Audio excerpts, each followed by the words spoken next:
ሰላም ጤና ይስጥልን ቤተሰብ እንዴት ናችሁ? እኔ በጣም ደህና ነኝ፣ እግዚአብሔር ይመስገን። የዛሬ ቪዲዮ ላይ የልዑል አስተያየት ልዑሌ በሰላም ነው? እኛ ምን እናድርግ? እዛው እናትህን አባትህን ገለማምጥ እንጂ ፊቱን እንዴት ክስክስ እንዳረገው በቃ የሆነ ኩስትርትርትር አለ። ኦኦ በህግ አምላክ ልዑሌ፣ እኛ አያገባንም። እዛው እናትና አባትህ እንደ ፍጥርጥራቸው ይሁኑ ብያለሁ እኔ እና እንዳያችሁት ነው እንግዲህ ሩታ ከዚህ በኋላ እባካችሁ ጣልቃ አትግቡ፣ እኔና ባሌ ልጄ ደስተኛ ነን አሁን ላይ። ዶክተሯ ደግሞ ትሬት መደረግ አለበት ብላለች። ጭንቀት ነው እንደዚህ ያደረገው፣ ስለሚጨናነቅ ስለሚያስብ ነው እና ይድናል ይሻለዋል ብላለች። እና እኔ ባሌን በቃ ፈውሰዋለሁ እያለች ነው የምትገኘው ሩታ። ሄርምዬ፣ የኔ ውድ ሄርምዬ ከዚህ ህይወት ብትወጪ አይሻልም? ቤተሰብ አብርሽ አይጠቅማትም።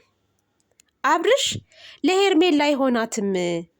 በቃ እሱም የራሱን ህይወት ይኑር እዛው እንደፈለገ፣ ተረገጠም ተደሰተም ተጎዳም እንደ ፍጥር ጥሩ ማለት ነው። እና ሄርሚ ከዚህ በኋላ ጠንካራ ጎበዝ ሴት መሆን አለብሽ። ራስሽን ማቋቋም አለብሽ። ራስሽን ህይወት መጀመር አለብሽ። በቃ ይሄ ነገር አያስፈልግሽም። ውጪ ውጪ ውጪ ነው የምለው። ለማየት ያብቃችሁ። አብርሽ ለሄርሜላ አይሆናትም። በቃ አይሆናትም። እናንተ የምትወዷት ልጆች እንድትቆርጥ ከዚህ ሰው እንድትወጣ ንገሯት። በቃ ለምንድን ነው የምትለማመጠው?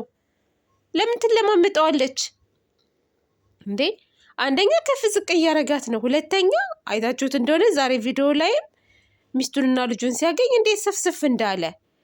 ስለዚህ ወንድ ልጅ ለምኖ ሲመጣ እንጂ ለምናችሁት ልታስቀምጡት አትችሉም። ለምኖ መስዋዕት ከፍሎ ነው ከሄርሜላ ጋር መኖር ያለበት እንጂ ይሄ የሆነ ነገር ሆንኩ ምናምን እያለ በስበብ ምናምን እያበዛ አንዴ እሷ ጋር አንዴ ሩታ ጋር የሚልበት ጉዳይ የለም። እዛው ሩታ ጠቅልላ ተያዘው፣ አለቀ።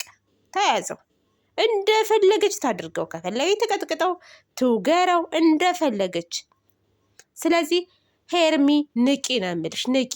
አብርሽ አይሆንሽም፣ በቃ 100%። በፍጹም አይሆንሽም። ቆንጅዬ ነሽ፣ በጣም ፈጣን ልጅ ነሽ፣ ከሱ የተሻለ እናቴ አበባዬ የኔ ብርጭቆ እያለ የሚንከባከብሽ ወንድ ነው ለአንቺ የሚገባሽ። ሚስቱን ልጁን ጥሎ እየሄደ እንደገና ደግሞ እዛ ሄዶም ደግሞ ያችን ሴት እየጎዳ ከዚህ ይዛ የሚገለባበጥ ወንድ ለአንቺም ይሰራልሻል? ምንም አይሰራልሽም።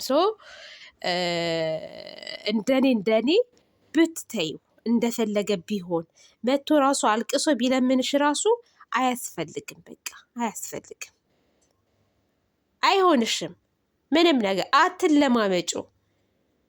መዳን ባለበት ሰዓት ይዳን። ምን አለማመጠሽ አንቺ?